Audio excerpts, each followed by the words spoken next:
This short video will go through the key concepts of Unit 2.6, Communication. This is a fairly straightforward topic that looks at the types of communication in the workplace and barriers that may exist to effective communication. Communication is a transfer of information from one party to another.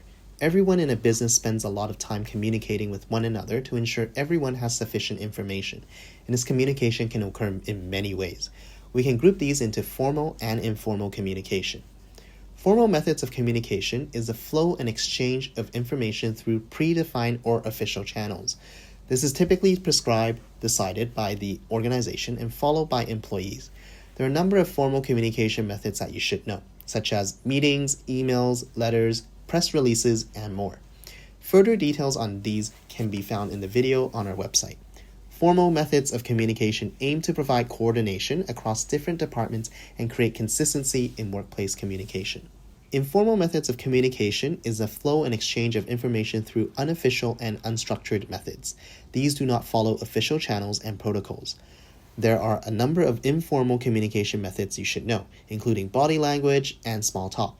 The idea behind informal methods of communication as employees can allow for friendships to develop in the workplace, and employees can be more flexible and responsive to various situations.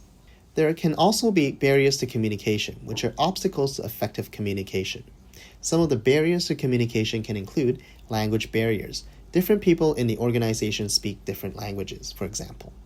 Physical barriers, which may include employees who are located physically far away from each other, so it is difficult for them to develop and connect, or there are major time zone differences slowing down communication.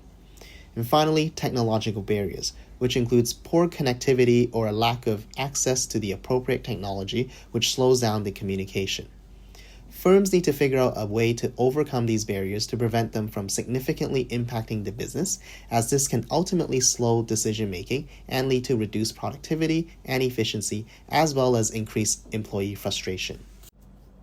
And that concludes the key concepts for this topic. We recommend you to use these 4 steps as part of your study routine. The most important aspects are 1. Knowing your content, 2. Understanding the response structures, and 3. Practicing case studies. Unlike most other courses, only knowing the content will only get you to a level 5 in business management. Knowing your response structures and doing a lot of practice case studies and developing the application skills are key to helping you score a level 7.